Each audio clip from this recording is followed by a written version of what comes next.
Hello everyone. तो आज हम स्टार्ट करने जा रहे हैं स्ट्रक्चर ऑर्गेनाइजेशन में, जो कि जूलॉजी का पार्ट है।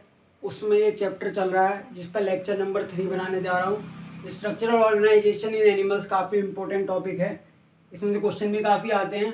हमने जो है पिछले लेक्चर में क्या क्या पढ़ा था, अब तक हमने 2 लेक्चर कवर कर लिए, उसका एक बार रिकैप ले लेते हैं। हमने टिश्यू के बारे में पढ़ा था, और क्या पढ़ा था, टिश्यू के बाद ऑर्गन सिस्टम के बारे में पढ़ा था, और फिर हमने पढ़ा था क्लासिफिकेशन। पहले एपिथेलियल टिश्यू पढ़े थे।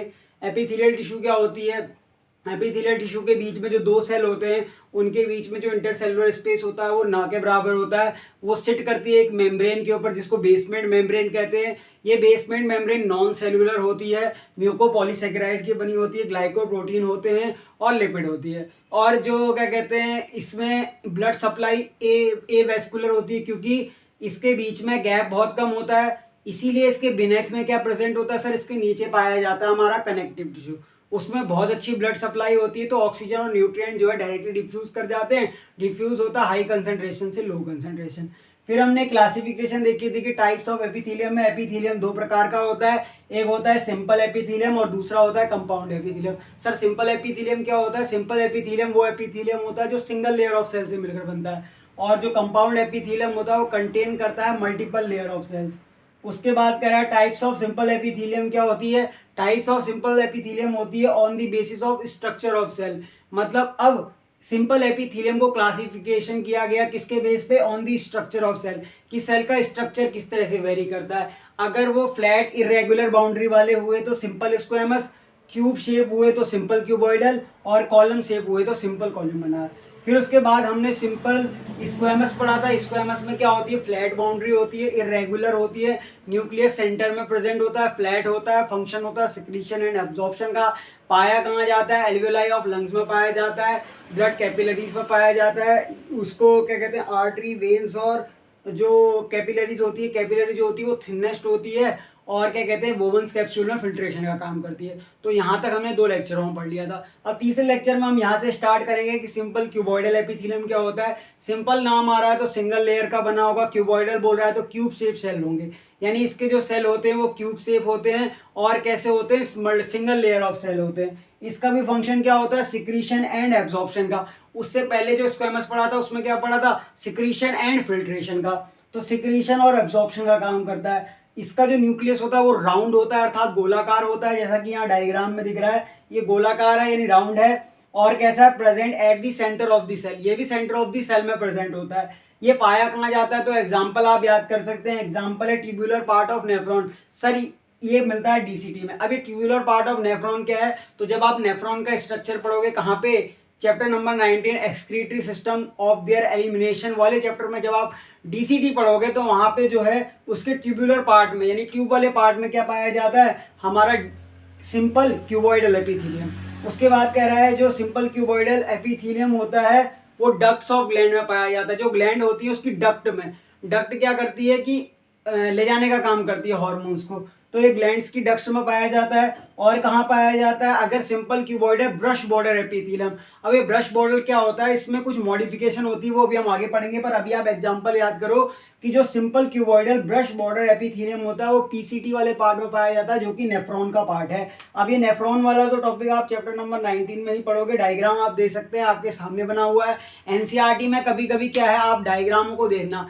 जो सिंपल स्क्वेमस का भी मैंने डायग्राम बनाया था, सिंपल क्यूबॉइडल का ये बना है। एनसीईआरटी के डायग्राम से कभी कभी डायरेक्ट क्वेश्चन आ जाते हैं कि आइडेंटिफाई द क्या कहते हैं स्ट्रक्चर ऑफ, मतलब क्या है, ये किसका स्ट्रक्चर है, या उसमें पार्ट्स दे देगा कि ये किसका, मतलब कौन कौन से पार्ट रिप्रेजेंट कर रहा है। तो आपको एनसीईआरटी के डायग्राम भी आने चाहिए। उसके बाद जो इसका तीसरा टाइप है वो सिंपल कॉलमनार एपिथेलियम। अब ये सिंपल कॉलमनार एपिथेलियम क्या होता है? सिंपल मतलब सिंगल लेयर ऑफ सेल, और कॉलम मतलब कॉलम शेप होंगे। इनमें क्या होता है कि लेंथ तो ज़्यादा होती है, विड्थ कम होती है। अब किसी की लेंथ बहुत ज़्यादा है, विड्थ कम है, और फिर एक और ऐसा ही मैंने दूसरा भी ले लिया, उसकी भी लेंथ ज़्यादा है, विड्थ कम है। तो क्या होगा? विड्थ मतलब चौड़ाई और लेंथ मतलब लंबाई। तो आपको कैसा दिखेगा? एक कॉलम की तरह दिखेगा। तो कॉलम शेप को क्या कहते हैं? Simple columnar epithelium. फिर कह रहा है made up of single layer of cell, जो कि सिलेंडर सेल होते हैं। सिलेंडर देखो, ये सिलेंडर प्रकार का सेल है, इसमें लेंथ ज़्यादा है, इसकी विड्थ कम है। तो कह रहा है कि ये स्लाइटली इलोंगेटेड होते हैं और at the present basal part of the cell.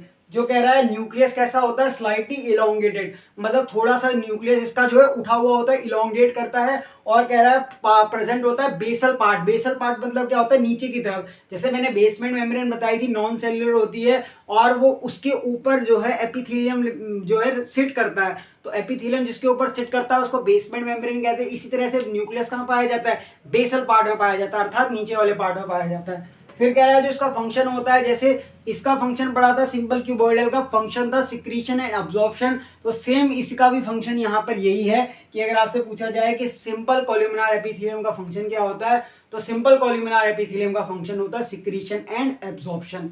फिर उसके बाद बात कर लेते हैं कि अब मॉडिफिकेशन क्या पाई जाती है। देखो सिंपल स्क्वैमस एपिथेलियम में किसी प्रकार की मॉडिफिकेशन नहीं पाई जाती। सिंपल एपिथेलियम में जो मॉडिफिकेशन पाई जाती है वो किस में पाई जाती है, एक तो सिंपल क्यूबॉइडल एपिथेलियम में, जो कि यहाँ पर आई थी कि simple cuboidal brush border epithelium, ये एक मॉडिफिकेशन है। और क्या मॉडिफिकेशन पाई जाती है, सिंपल कोलुमिनार एपिथेलियम में, तो यही मॉडिफिकेशन पाई जाती है। अब ये मॉडिफिकेशन होती किस प्रकार की है, तो ये मॉडिफिकेशन आपको दिख सकती है माइक्रोविलाई की फॉर्म में। अभी माइक्रोविलाई क्या होता है अभी पढ़ाऊंगा, उसके बाद सीलिया की फॉर्म में, सीलिया भी बताऊंगा। उसके बाद होता है स्टीरियोसीलिया। अब ये होता क्या है, देखो जो ये एपिथेलियम सेल होता है उसके जो अपर पार्ट यानी ऊपर वाले पार्ट में मॉडिफिकेशन देखने को मिलती है, तो उसका जो प्लाज्मा मेम्ब्रेन होता है ना वो मॉडिफाई हो जाता है, और मॉडिफाई होकर कन्वर्ट करता है ऐसे स्ट्रक्चरों में, या तो क्यूबॉइडल एपिथेलियम में होगा या फिर कोलुमिनार एपिथेलियम में। किस प्रकार की मॉडिफिकेशन होगी, माइक्रोविलाई, सीलिया और स्टीरियोसीलिया। तो ये जो है अब तक हमने क्या क्या पढ़ लिया, अब तक हमने ये टॉपिक पढ़ लिया कि सिंपल क्यूबॉइडल एपिथेलियम क्या होता है, सिंपल कोलुमिनार एपिथेलियम क्या होता है। आप इसको नोट कीजिए, मैं गिनता हूँ 1 2 3 4 5। तो जो है अब तक हमने क्या खत्म कर लिया, अब तक हमने जो है मॉडिफिकेशन पढ़ रहे थे कि मॉडिफिकेशन किस प्रकार की होती है। तो मॉडिफिकेशन हमने देखा था कि सिंपल एपिथेलियम में किस प्रकार की मॉडिफिकेशन पाई जाती है। तो सिंपल एपिथेलियम में सिंपल क्यूबॉइडल और सिंपल कोलुमिनार एपिथेलियम में ही मॉडिफिकेशन पाई जाती है। ये किस प्रकार की मॉडिफिकेशन हो सकती है, या तो वो माइक्रोविलाई के फॉर्म में होगी, या वो सीलिया की फॉर्म में होगी, या स्टीरियोसीलिया की फॉर्म में होगी। सर ये होती किस तरह से, जो है प्लाज्मा मेम्ब्रेन होता है अपर सरफेस का, ये जो है मॉडिफाई हो जाता है या तो माइक्रोविलाई में या फिर सीलिया में या स्टीरियोसीलिया में। उसके बाद हम बात कर लेते हैं माइक्रोविलाई की। तो माइक्रोविलाई क्या होता है, एक फिंगर लाइक प्रोजेक्शन होता है। जैसे ये हमारी फिंगर है तो फिंगर लाइक प्रोजेक्शन क्या होते हैं, माइक्रोविलाई होते हैं। और ये फिंगर लाइक स्ट्रक्चर होते हैं, और कैसे होते हैं, नॉन मोटाइल, यानी इनका काम जो होता है वो मूव करना नहीं होता है, ये नॉन मोटाइल होते हैं। माइक्रोविलाई करते हैं इंक्रीज दी सरफेस एरिया, और माइक्रोविलाई प्रेजेंट होते हैं इन एपिथेलियम। मैं आपको बताता हूँ कैसे, जैसे कि अभी दिखाता हूँ एग्जाम्पल। मान लो कि ये हमारा माइक्रोविलाई किस तरह से मॉडिफाई हुआ। ये एक लंबा तार है, अभी ये प्लाज्मा मेम्ब्रेन बहुत लंबा है, तो इस जगह पे मैं कोई चीज़ इकट्ठी करूंगा तो वो किस तरह से होगी, इसके ऊपर एक चीज़ रखते जाऊं, एक चीज़ रखते जाऊं, तो जो है क्या होगा कि माइक्रोविलाई में अगर प्लाज्मा मेम्ब्रेन इस तरह से हो लंबा, तो इतनी सारी जगह चाहिए क्या, किसी भी सामान को इकट्ठा करने के लिए, यानी उसके एब्जॉर्प्शन के लिए जगह ज़्यादा चाहिए। पर मैं अगर इसको मोड़ दूँ, जैसे फिंगर लाइक स्ट्रक्चर बनाऊँ, देखो ये बनेंगे फिंगर लाइक स्ट्रक्चर कुछ इस तरह से, तो ये क्या हुआ, देखो जगह घट गई। अब ये क्या हुआ, इतनी सी जगह पे ये आ गया प्लाज्मा मेम्ब्रेन फोल्ड होके। जो अभी इतना लंबा बड़ा प्लाज्मा मेम्ब्रेन था वो जरा सी जगह पे आ गया। तो जब वो इतनी सी जगह पे आया तो इतनी ही जगह में अब हम बहुत सारी चीज एब्सॉर्ब कर सकते हैं। तो इसी बराबर के प्लाज्मा मेम्ब्रेन में हमने बहुत सारी चीज इकट्ठा कर ली। तो माइक्रोविलाई का फंक्शन क्या होता है, माइक्रोविलाई हेल्प करता है एब्जॉर्प्शन में, और माइक्रोविलाई प्रेजेंट होता है इन एपिथेलियम। जिस भी एपिथेलियम में माइक्रोविलाई प्रेजेंट होगा तो वो कैसा होगा, उसके अंदर जो अपीयरेंस आएगी वो कैसी आएगी, ब्रश बॉर्डर्ड। यानी अगर जिसमें भी माइक्रोविलाई एपिथेलियम में देखने को मिलेगा उसमें जो अपीयरेंस आएगी उसको बोलते हैं ब्रश बॉर्डर। सो इसीलिए जिसमें ये पाए जाएंगे उसको कहेंगे ब्रश बॉर्डर एपिथेलियम। तो अगर ये क्यूब वाले में पाए जा रहे हैं तो इसको बोलेंगे simple cuboidal brush border epithelium, और अगर एक कॉलम वाले में पाए जा रहे हैं तो सिंपल कोलुमिनार एपिथेलियम।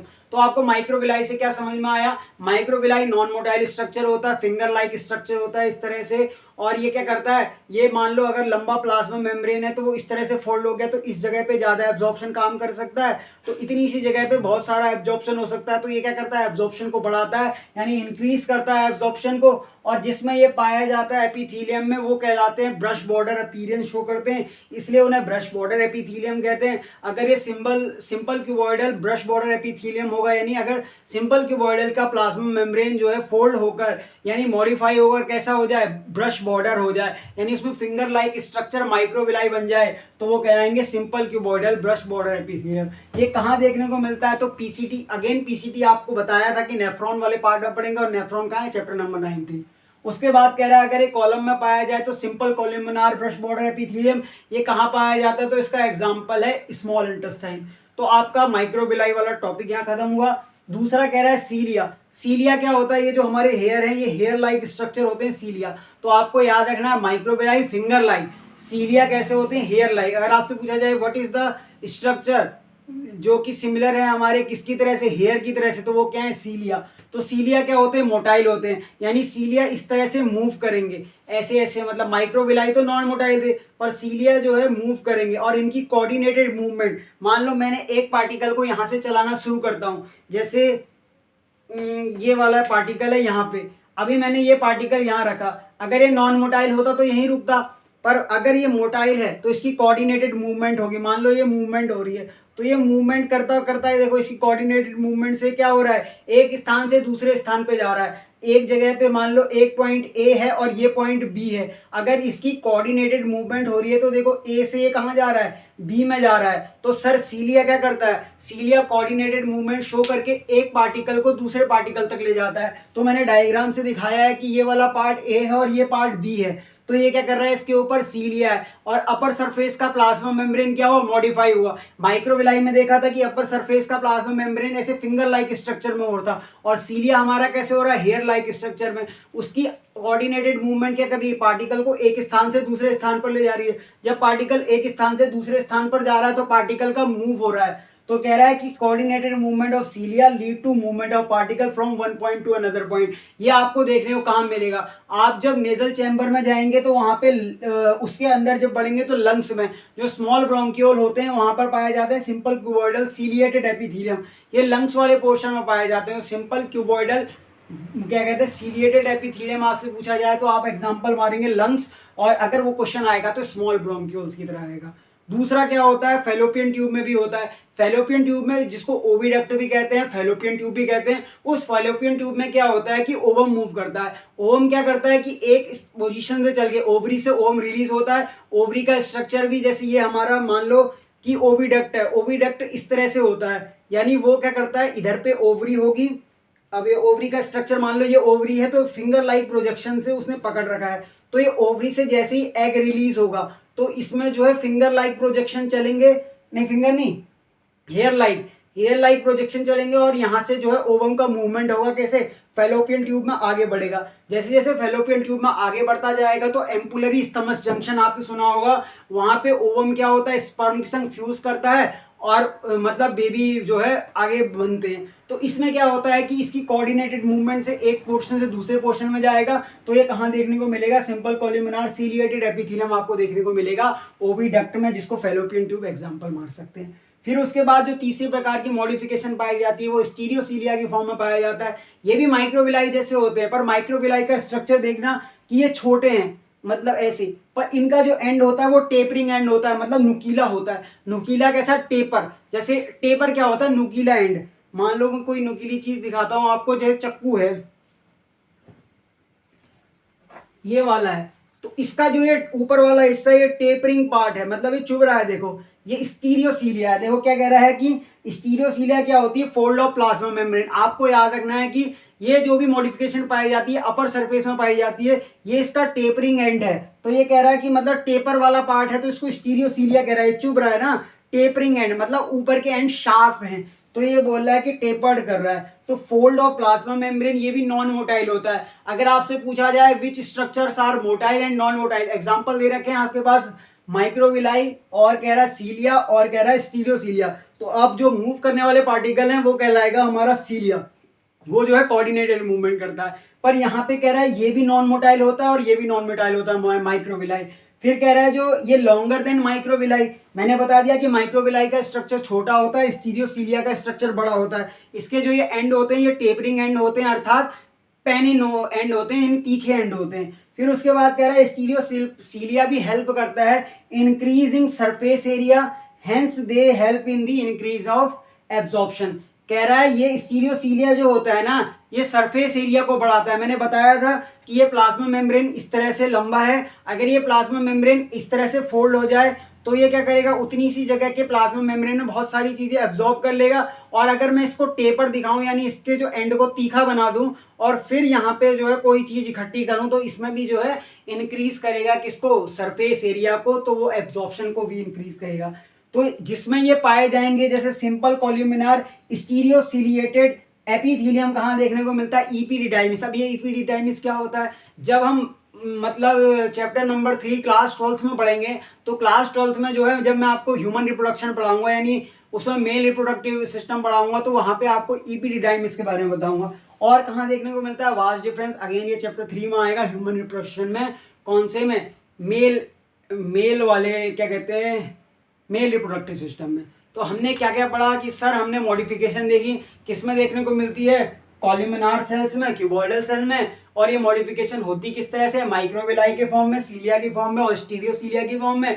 जो ये जो मॉडिफिकेशन पाई जाती है अपर पार्ट में पाई जाती है। अगर फिंगर लाइक स्ट्रक्चर हुए, नॉन मोटाइल हुए तो माइक्रोविलाई एग्जांपल मारेंगे, और अगर उसके एंड टेपरिंग हुए, नॉन मोटाइल हुए तो स्टीरियोसीलिया मारेंगे। और अगर जो कह रहा है कि उसकी कोऑर्डिनेटेड मूवमेंट हो रही है, मोटाइल है, हेयर लाइक स्ट्रक्चर है, तो सीलिया को ऑप्शन टिक मारेंगे। तो इस लेक्चर में हम इतना ही कवर करेंगे। अगले लेक्चर में इसके जो है नेक्स्ट पार्ट को कवर करेंगे जो कि काफ़ी इंपॉर्टेंट टॉपिक आएगा। स्यूडो स्ट्रेटिफाइड एपिथेलियम भी पढ़ना है, उसके बाद भी बहुत सारी चीज़ें जंक्शंस के बारे में पढ़ना है। तो आप इस लेक्चर को ध्यान से देखिए, नोट्स बनाइए, रिवाइज करिए और अगले लेक्चर में मिलते हैं। Thank you, bye bye.